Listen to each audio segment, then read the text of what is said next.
Olá a todos, meu nome é Caio Fernando Biocati e eu sou o autor desta pesquisa, Análise da permeabilidade intestinal e composição da microbiota intestinal em modelo murina de gestação submetida à dieta hiperlipídica.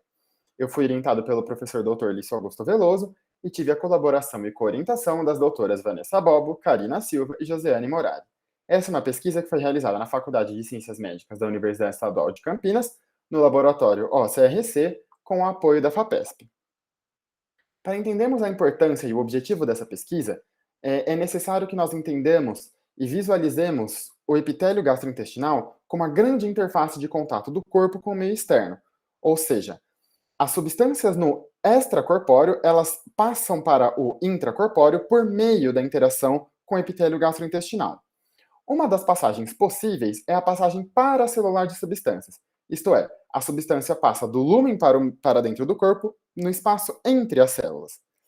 A permeabilidade deste espaço, isto é, se ele está mais permeável à passagem de substâncias ou menos permeável, é regulado pelas proteínas transmembranas que encontramos entre uma célula e outra.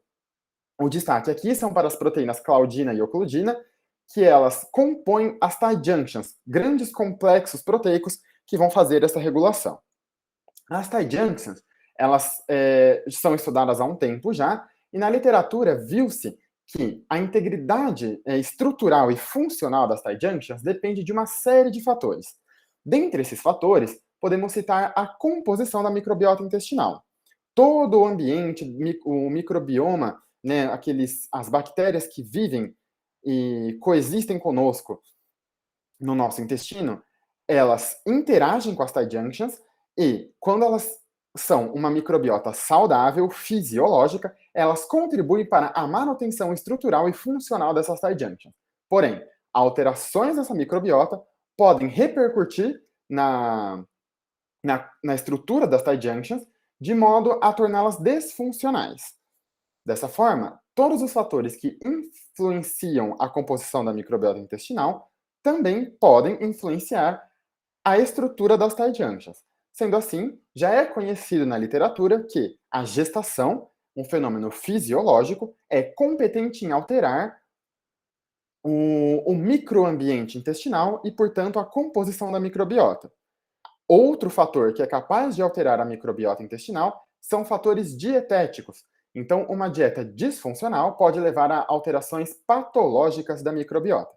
Além disso, uma dieta disfuncional pode induzir o indivíduo à obesidade, que é um estado patológico em que temos uma inflamação sistêmica no corpo. E essa inflamação, por sua vez, também pode influenciar e impactar negativamente a estrutura e a funcionalidade dessas tight junctions. Dessa forma, o objetivo desse trabalho foi, em posse dessas informações prévias da literatura, tentar estabelecer como que esses três fatores, a microbiota intestinal, a gestação e a obesidade induzida por dieta, podem estar relacionadas entre si e modular as tight junctions e, por consequência, o trânsito paracelular de substâncias. Para isso, nós desenhamos um modelo experimental que nos permitia analisar as microbiotas e fazer análises qualitativas e quantitativas da permeabilidade intestinal. Então, num primeiro momento, nós adquirimos fêmeas de camundongos suíços albinos com 4 semanas de vida, e por 2 semanas de vida, essas fêmeas de camundongo cresceram juntas, sem separação por tipo de dieta. Na sexta semana, metade do grupo permaneceu em dieta padrão, Chow, enquanto a outra metade foi submetida a High Fat Diet, ou seja, uma dieta hiperlipídica. E assim esses grupos permaneceram por 4 semanas, até que na 10ª semana houve uma coleta de uma primeira amostra de fezes para posterior análise de microbiota, e metade das fêmeas de cada grupo as fêmeas de cada grupo foram alocadas com o macho para tornarem-se prenhes.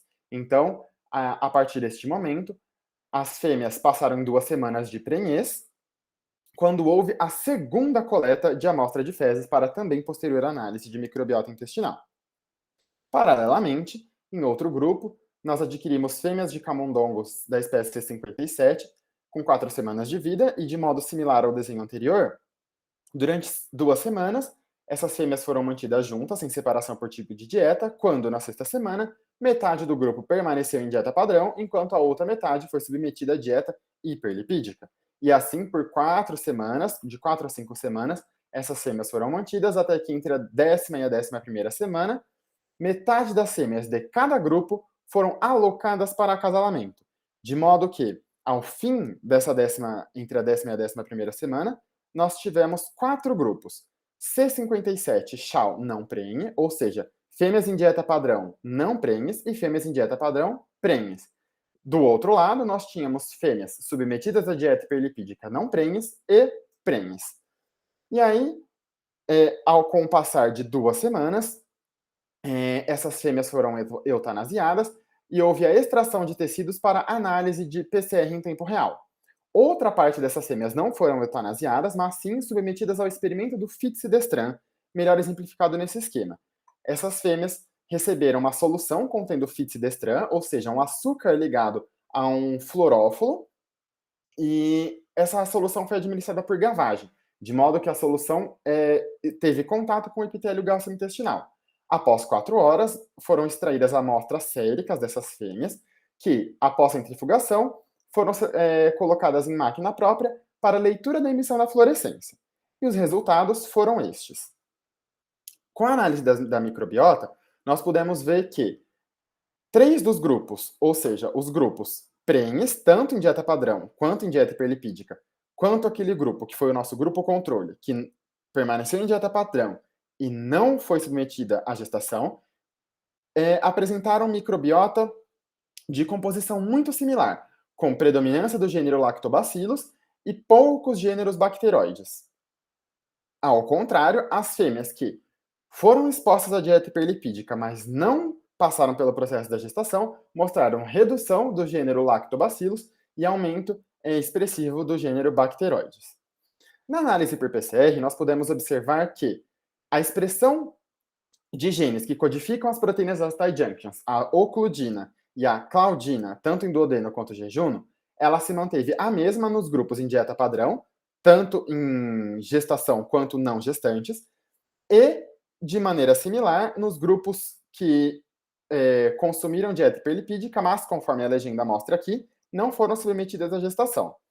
Os grupos de fêmeas que receberam dieta hiperlipídica, mas foram submetidas ao fenômeno da gestação, mostraram uma superexpressão desses genes que codificam as proteínas das tight junctions.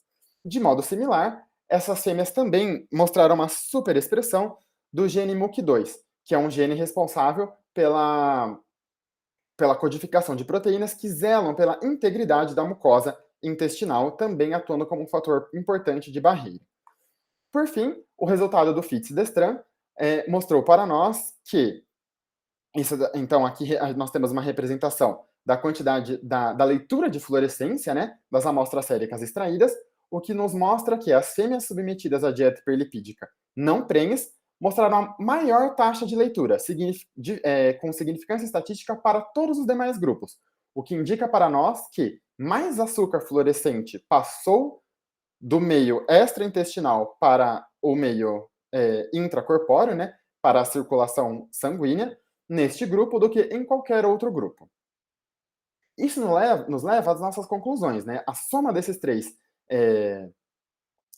resultados mostra que a gestação pode atuar como um fator protetor da microbiota, né? Já que a gente vê que as fêmeas submetidas à dieta hiperlipídica que não foram expostas à gestação apresentam uma mudança da microbiota, enquanto que as fêmeas expostas à dieta hiperlipídica, mas que passaram pela gestação, não apresentam essa mesma mudança.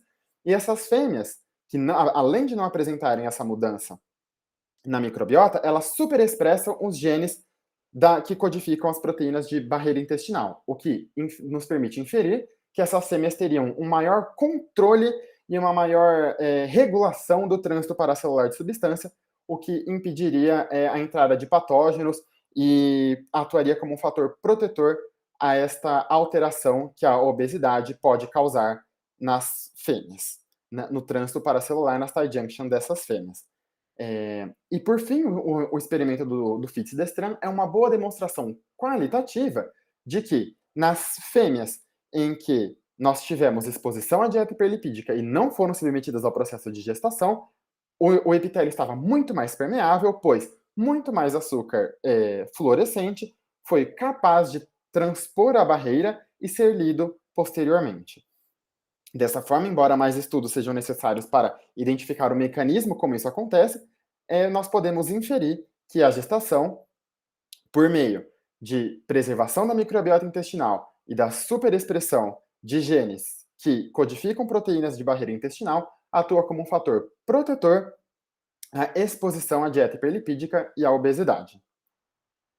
Como agradecimentos, além dos agradecimentos pessoais à orientação do professor Lício e da coorientação da doutora Vanessa Bobo, da doutora Karina Silva e da doutora Josiane Morari, nós agradecemos ao financiamento da Fundação de Amparo à Pesquisa do Estado de São Paulo e ao apoio estrutural da Faculdade de Ciências Médicas da Unicamp. Obrigado.